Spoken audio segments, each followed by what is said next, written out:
কীর্ণাহাট থানার বড় সাফল্য, উদ্ধার হলো 14টি হারানো মোবাইল। রাজ্য সরকারের অপারেশন প্রাপ্তির সাফল্যের আর এক উজ্জ্বল নজির স্থাপন করল বীরভূম জেলার কীর্ণাহাট থানার পুলিশ। গত কয়েক মাসে একাধিক সাধারণ মানুষ তাদের প্রিয় মোবাইল ফোন হারিয়ে অসহায় অবস্থায় থানার দ্বারস্থ হয়েছিলেন। প্রতিটি অভিযোগ পুলিশ যথাযথভাবে লিপিবদ্ধ করে এবং নির্লস প্রচেষ্টায় তদন্ত শুরু করে। মানুষের আস্থা ও বিশ্বাসকে সামনে রেখে পুলিশ কর্মীরা অক্লান্ত পরিশ্রম চালিয়ে যান। অবশেষে সেই প্রচেষ্টায় ফলস্বরূপ উদ্ধার করা সম্ভব হলো মোট 14টি হারিয়ে যাওয়া মোবাইল ফোন। পুলিশের হেফাজত থেকে একে একে প্রকৃত মালিকদের হাতে মোবাইলগুলি ফিরিয়ে দেওয়া হয়। এ উপলক্ষে আয়োজিত অনুষ্ঠানে উপস্থিত ছিলেন নানুর সিআই মিঠুন ব্যানার্জি এবং কীর্ণাহাট থানার ওসি অমিতাভ পাল। তাদের নেতৃত্ব ও কার্যকরী তত্ত্বাবধানে এই অভিযান সম্পন্ন হয়।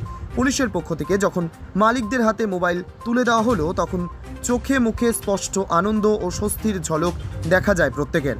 এলাকার মানুষ কীর্ণাহাট থানার এই উদ্যোগকে স্বতঃস্ফূর্তভাবে কুর্নিশ জানিয়েছেন। তাদের কথায়, পুলিশ যদি সত্যিই আন্তরিকভাবে কাজ করে তবে মানুষের পাশে থেকে মানুষের আস্থা জয় করা সম্ভব। এই সাফল্য শুধু হারানো মোবাইল উদ্ধার নয়, বরং সাধারণ মানুষের আস্থা পুনরুদ্ধারের এক উজ্জ্বল প্রমাণ। পুলিশের এই তৎপরতা ভবিষ্যতে অন্য থানাগুলির কাছেও এক প্রেরণা হয়ে থাকবে। বীরভূমের কীর্ণাহাট থেকে কার্তিক ভান্ডারীর রিপোর্ট, তারাপীঠ টিভি। আগে হারিয়েছিল? আমার ফোনটা মোটামুটি 7 মাস আগে হারিয়েছিল। তা কান্দুরকুলোর ওই বাঁধের মধ্যে হারিয়েছিল।